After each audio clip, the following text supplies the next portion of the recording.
Halo semuanya, pada kesempatan kali ini kami akan menjelaskan terkait jurnal Using M&E to Support Performance Planning and Budgeting in Indonesia. Nah, secara umum, jurnal ini menjelaskan terkait perkembangan dan juga implementasi MONEF di Indonesia. Adapun sebelumnya, MONEF ini telah diresum oleh kami, yaitu saya, Galus Karsa, dan juga rekan saya, Fitri Anissa. Pada bagian awal jurnal itu dijelaskan bahwa penerapan MONEF di Indonesia itu memiliki tantangan. Ada 3 hal. Yang pertama, penduduk, letak geografis, dan juga administrasi politik.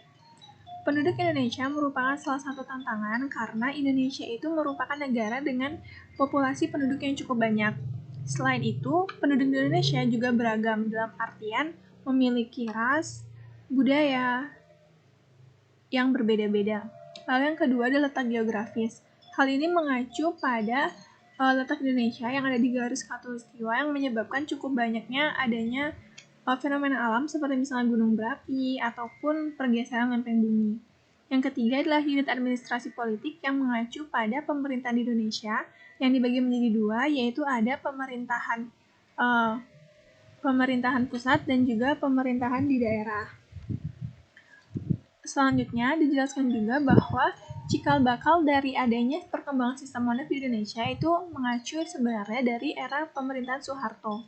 Karena pada saat era pemerintahan Soeharto, beliau menerapkan sistem pengumpulan data secara nasional dengan cara bottom up. Nah, pengumpulan data bottom up ini dilakukan dari pengumpulan data dari tingkat rendah dalam artian Pemda ataupun KL-KL vertikal di bawahnya ke tingkat pusat. Tujuan dari adanya pengumpulan data adalah untuk melihat kesesuaian regulasi dengan capaian yang telah didapatkan.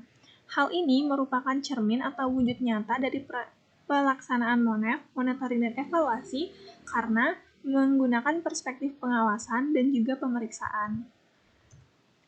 Pada bagian kedua dijelaskan terkait sistem MONEF di era reformasi. Era reformasi adalah era setelah masa pemerintahan Presiden Soeharto, dimulai dari tahun 2000 hingga 2011 dan juga masih berkembang sampai sekarang. Untuk selanjutnya akan dijelaskan detail-detail tentang perkembangan MONEF di Indonesia.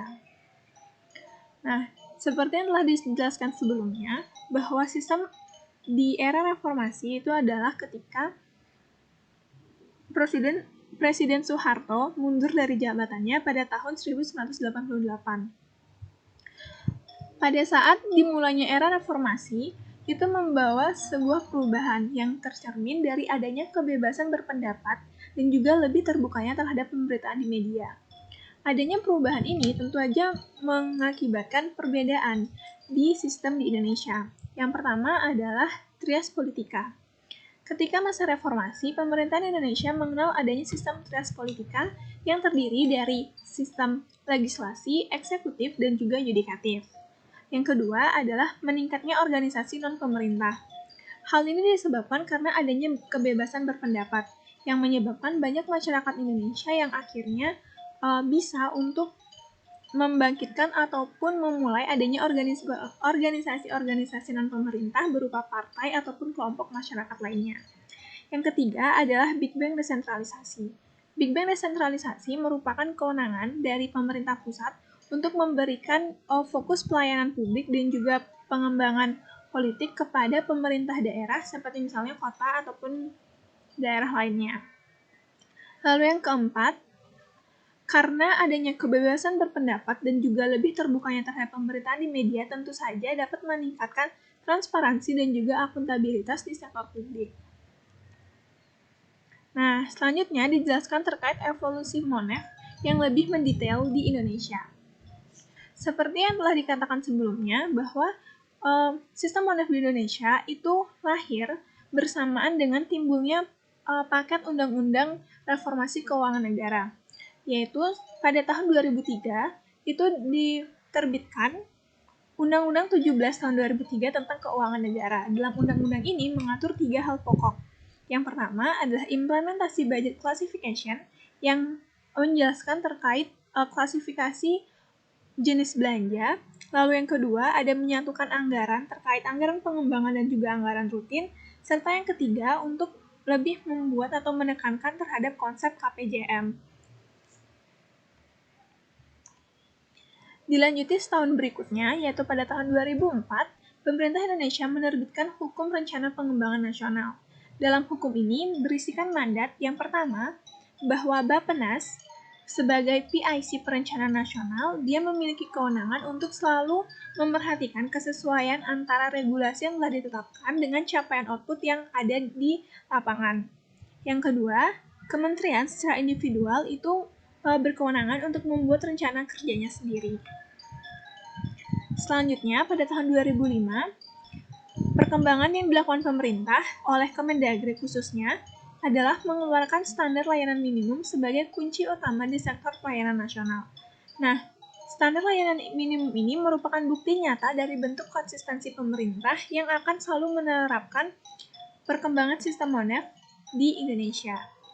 Sehingga nantinya perkembangan MONEF dapat dilakukan secara berkala dengan melakukan penilaian dengan capaian standar layanan minimum. Di tahun berikutnya, di tahun 2006, Bappenas kembali memandatkan bahwa koleksi data budget related dengan pelaporan dilakukan secara triwulan. Pada awalnya, implementasi mandat Bappenas ini mengalami atau kendala karena sulit untuk diterapkan, sebab ada 3 hal. Yang pertama, ketidaksesuaian koleksi data. Ketidaksesuaian koleksi data ini dimaksudkan antara data yang ada di partikular atau yang ada di masyarakat atau data realisasi dengan data yang ada di perencanaan. Nah, ketidaksesuaian koleksi data ini ternyata tidak mampu diselesaikan oleh sistem MONEF. Yang kedua, adanya syarat regulasi pelaporan secara triwulan. Nah, pelaporan secara triwulan ini memberatkan Satker karena seperti kita tahu bahwa level spending unit di Indonesia itu cukup tinggi. Bahkan di dalam jurnal disebutkan level spending unit di Indonesia itu mencapai 29.000. Selain itu, karena Satker-Satker ini menjadi lebih kesulitan dalam melakukan pelaporan, maka hal ini mengindikasi Satker untuk melakukan kopas pelaporan dari tahun sebelumnya. Sehingga pelaporan pun tidak dapat digunakan dengan sebagaimana mestinya karena data yang dihasilkan adalah data hasil kopas seperti itu. Lalu yang ketiga adalah template one size fits all. Hal ini sebenarnya cukup menyulitkan karena seperti yang kita tahu Indonesia itu beragam. Apalagi KL di Indonesia juga cukup banyak dan melihat situasi di berbagai daerah yang berbeda-beda. Sehingga jika menerapkan template one size fits all itu sedikit menyulitkan karena mengeneralisir hal yang berbeda dan juga tidak ada kaitannya itu cukup memberatkan. Selanjutnya, perkembangan sistem MONEF dilanjutkan pada tahun 2006, yaitu dengan Bappenas kembali memandatkan bahwa koleksi data budget related dengan pelaporan dilakukan secara triwulan. Nah, pada awal pengimplementasian mandat ini terbilang cukup sulit karena ada beberapa kendala. Yang pertama, ketidaksesuaian koleksi data. Ketidaksesuaian ini disebabkan karena adanya perbedaan antara data realisasi di lapangan dengan data yang ada di perencanaan. Perbedaan data ini ternyata tidak mampu diselesaikan dengan menggunakan sistem MONEF. Lalu yang kedua adalah syarat regulasi pelaporan secara triwulan. Hal ini cukup memberatkan bagi Satker, terlebih level spending unit di Indonesia itu mencapai 29.000 unit. Hal itu menyebabkan banyaknya Satker yang melakukan indikasi kopas laporan secara triwulan ini.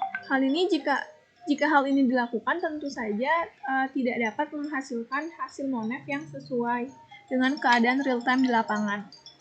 Lalu yang ketiga adalah template one size fits all. Hal ini tidak sesuai jika diterapkan di Indonesia secara general, karena melihat situasi dan kondisi di lapangan yang berbeda-beda, tentu saja jika menerapkan konsep yang general itu tidak akan sesuai dengan bagaimana keadaan di lapangan. Nah, selanjutnya pada tahun 2007, Bappenas kembali mengembangkan sistem baru yaitu evaluasi pengembangan kinerja atau yang disebut dengan DPE, Development Performance Evaluation. Nah, DPE ini tujuannya untuk meningkatkan dukungan konstitusi terhadap perkembangan sistem MONEF di Indonesia. Namun, pada awalnya, penerapan sistem DPE ini telah dilakukan lebih dari 40% Satker. Akan tetapi, hasil dari sistem MONEF ini tidak dilakukan analisis dan tidak digunakan untuk pengambilan keputusan. Alasannya ada 2. Yang pertama, karena beban monitoring meningkat, dan yang kedua, karena data hasil monitoring berrelevansi rendah untuk dievaluasi. Beban monitoring meningkat karena seperti yang telah dikatakan sebelumnya, hampir 40% satker itu menerapkan sistem ini, sehingga menyebabkan tentu saja data monitoring atau beban monitoring itu meningkat cukup pesat. Lalu yang kedua, data hasil monitoring yang berrelevansi rendah untuk dievaluasi. Nah, selanjutnya, upaya baru yang dikeluarkan oleh pemerintah adalah dengan melakukan penguatan performance-based budgeting. Penguatan ini dibuktikan atau ditandai oleh Kementerian Keuangan yang mengadakan unit internal MONEF. Unit internal MONEF ini digunakan untuk mengembangkan regulasi yang mengumpulkan informasi terkait implementasi dan juga penilaian outcome suatu program. Hal ini tentu saja akan berdampak terhadap proses evaluasi nantinya, karena proses evaluasi merupakan proses untuk merancang, mengimplementasikan, dan juga menganalisis dampak suatu program. Namun, seperti tahap pelaksanaan sebelumnya, penguatan PBB ini juga memiliki tantangan. Ada 3. Yang pertama adalah penggunaan informasi untuk membuat keputusan alokasi. Yang kedua, rasionalisasi permintaan informasi yang dibuat kementerian. Dan juga yang terakhir, klarifikasi peran Kemenkyu terhadap proses monitoring anggaran dan juga perencanaan dari institusi lain.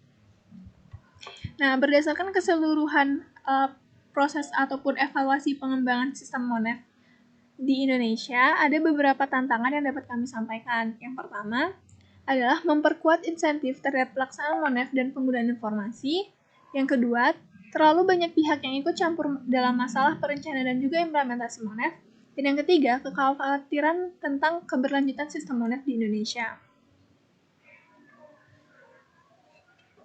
Sebelumnya telah disebutkan bahwa beban monitoring di Indonesia itu meningkat. Hal ini disebabkan di internal kementerian.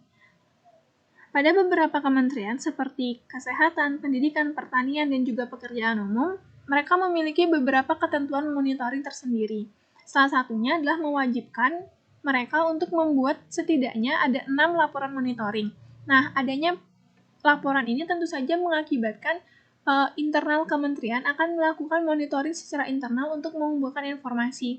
Hal itulah yang menyebabkan beban monitoring di level kementerian itu sedikit meningkat. Nah, di tabel ini dijelaskan terkait pelaksanaan MONEF di beberapa kementerian. Ada Bappenas. Pelaksanaan MONEF di Bappenas itu dilakukan secara triwulan dengan mengumpulkan pelaporan MONEF dari masing-masing kementerian. Lalu yang kedua, UKP 4 itu akan melakukan pengumpulan data tentang perkembangan jangka pendek terkait prioritas presiden. Yang ketiga, Kementerian Keuangan akan melakukan pengumpulan data secara tahunan. Yang keempat, Kemenpan RB melakukan pengumpulan data dengan terfokus pada kinerja dan juga akuntabilitas lembaga pemerintah. Yang kelima, itu adalah Kemendagri yang melakukan proses evaluasi dengan 3 jenis penilaian, yaitu ada kinerja pembuat kebijakan, kapasitas lokal, dan juga kinerja wilayah. Dan yang terakhir, TNP 2K itu melakukan pemantauan dan juga penilaian terhadap pelaksanaan program-program prioritas nasional. Nah, selanjutnya, bahasan terkait penggunaan data yang ada untuk mengevaluasi outcome program. Seperti telah diketahui, database di Indonesia itu cukup banyak. Seperti misalnya ada Susenas, Podes, Sakernas, ataupun IFLS. Nah, data-data ini mereka tuh memiliki peran yang sangat penting terhadap perkembangan sistem MONEF di Indonesia. Tapi secara realisasi, ternyata penggunaan himpunan data ini belum dilakukan secara maksimal. Oleh sebab itu, maka pemerintah sebaiknya dapat lebih memaksimalkan penggunaan himpunan data ini untuk dapat menunjang perkembangan sistem MONEF yang lebih baik. Nah, upaya saat ini yang dilakukan pemerintah untuk dapat selalu terfokus dalam pengembangan MONEF itu biasanya dilakukan dengan melakukan pertemuan antara beberapa KL di Indonesia seperti Bappenas, Kementerian Keuangan, UKP 4, dan juga Bank Dunia. Partisipan ini biasanya akan membahas beberapa hal, seperti perlunya untuk mengurangi regulasi dan ketentuan pelaporan MONEF, perlunya untuk berbagi data dan juga mengurangi jumlah indikator dalam artian untuk mempersimpel bagaimana pelaksanaan MONEF, Dan yang ketiga, untuk pengembangan roadmap nasional, petunjuk pemilihan indikator, dan juga petunjuk teknik MONEF. Jika kita melihat keadaan fiskal Indonesia saat ini, maka keadaan fiskal di Indonesia terbilang cukup stabil. Namun, meskipun demikian, untuk tetap menjaga keadaan fiskal di Indonesia dalam artian menjaga kualitas belanja dan juga perkembangan sistem penganggaran di Indonesia, maka perkembangan sistem MONEF harus selalu ditingkatkan. Adapun beberapa tindakan yang dapat dilakukan untuk memonitor, memperbaiki koordinasi, dan juga mengurangi biaya MONEF, yaitu yang pertama, menyediakan forum untuk diskusi dan juga koordinasi pengaturan MONEF. Yang kedua, banyaknya regulasi baru terkait MONEF dan perencanaan, sehingga mengharuskan stakeholder untuk berdiskusi di bawah pengawasan yang berwenang. Yang ketiga, mengembangkan protokol berbagai informasi MONEF. Yang keempat, memanfaatkan penundaan implementasi. Dan yang terakhir, mengembangkan komunikasi untuk melakukan review dan perbaikan kualitas MONEF. Tujuannya tentu saja untuk semakin memperbaiki perkembangan implementasi MONEF di Indonesia dan menyebabkan atau mengakibatkan sistem MONEF itu dapat berjalan semaksimal mungkin, sehingga tujuan dari MONEF pun dapat terlaksana dengan baik di Indonesia. Nah, berdasarkan keseluruhan pemaparan yang telah dijelaskan, ada beberapa kesimpulan yang dapat ditarik. Yang pertama, perlu untuk menumbuhkan permintaan akan informasi, penyediaan informasi yang relevan, serta informasi yang lebih berkualitas. Yang kedua, perlu untuk melakukan koordinasi kebijakan yang berkelanjutan di antara kementerian ataupun lembaga lain guna menghindari duplikasi dan kelebihan permintaan informasi. Baik, sekian penjelasan dari kami terkait jurnal ini. Jika ingin tahu info lebih lanjut, maka bisa dibaca langsung dari jurnal ataupun dari info-info lain yang ada di internet. Terima kasih.